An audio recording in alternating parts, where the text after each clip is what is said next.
Instead of telling you what I think you should be doing or how you could be better, or I thought, well, let me just speak from the heart, speak from my gut, and really not have anything prepared, but just tell you what's worked for me.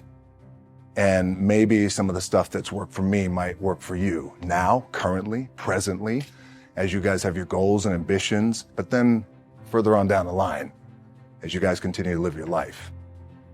This idea and this notion that you could be anything you want, and you can accomplish anything you want, right? We hear that. You've heard that from the time you were little boys.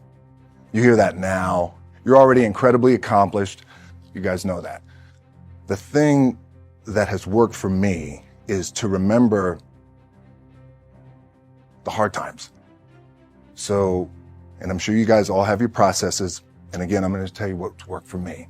So before a big movie comes out, before, back in the days when I was wrestling with WWE, a WrestleMania match, anything big that would happen, I would always take a moment and I'd just remind myself, all right, I was evicted when I was 14. We were kicked off the island. We couldn't live in Hawaii. Had no place to live. A lot of shit happened then when I moved to Nashville. I was arrested multiple times by the time I was 16 years old.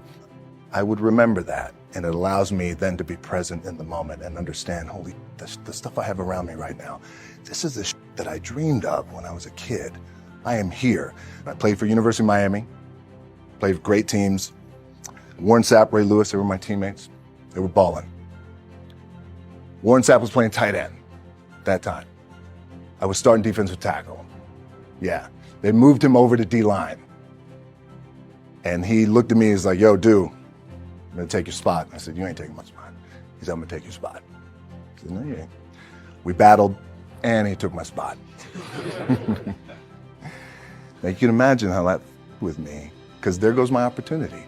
He went in, switched to defensive tackle, lit the world on fire. Well, what that did, it crushed me, it crushed my dreams. I had a piss poor senior year, zero production, no NFL, no combine invite, nothing. Finally went to the CFL. Calgary Stampeders, making $250 a week Canadian. Now, I had to send that home to my wife at that time. Had no money. So I remember that. When I got cut from Canada, my dad in his pickup truck came down 4 o'clock in the morning, picked me up in Miami from Tampa. We lived in a little apartment in Tampa. He drove down in his little pickup truck to Miami to get me when I was cut from the CFL. And I thought, well, I leave home like you guys left home. I'm ready to tackle the world, to get after it, achieve my dreams and goals. Crushed by 22, 23 years old. Now I got to move back in with my mom and dad. I played on great teams, though. Wait a second, this is not supposed to be my future. I'm supposed to be in the NFL right now. I'm supposed to be making a lot of coin and buying my parents, buying me, taking care of my wife, but it never happened. So I pulled out my wallet. I thought, well, let me see how much money I have. I opened it up. I had a 5, a 1, and change. Well, at least I rounded up to $7. But I thought, God, ain't this a bitch? I got $7 in my pocket. Where the f do I go now? What do I do? I can't go back to CFL. The point comes where you hear that voice, the big run's over. Like, you're done, right? So I heard that voice. So as Coach was saying, man, I hold on to that. I'm telling you, my back is up against this mother. We laugh, we joke, we have a good time, but my back is still up against this mother. I do not forget it. What this also helps me do, and again, it works for me, is at some point, you gotta be tired of not being number one. You have to be, and you gotta play angry, and I play angry. Now, I'm cool and calm with my approach, and when I step out on my field, which is a set, or, you know, like, there's some, and you're always gonna have haters, and haters are like, well, God damn, man, how many movies are you gonna make, or how much shit are you gonna do? Like, you do a lot of shit. I say, yes, it's my ambition. Of course, why not?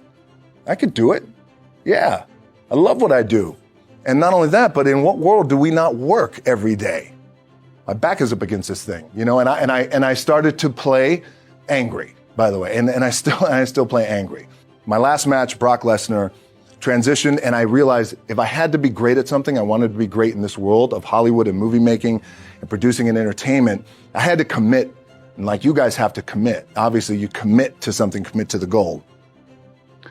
So I quietly retired 2 years later, I thought, what did I do with my career? Because my movies were not doing well.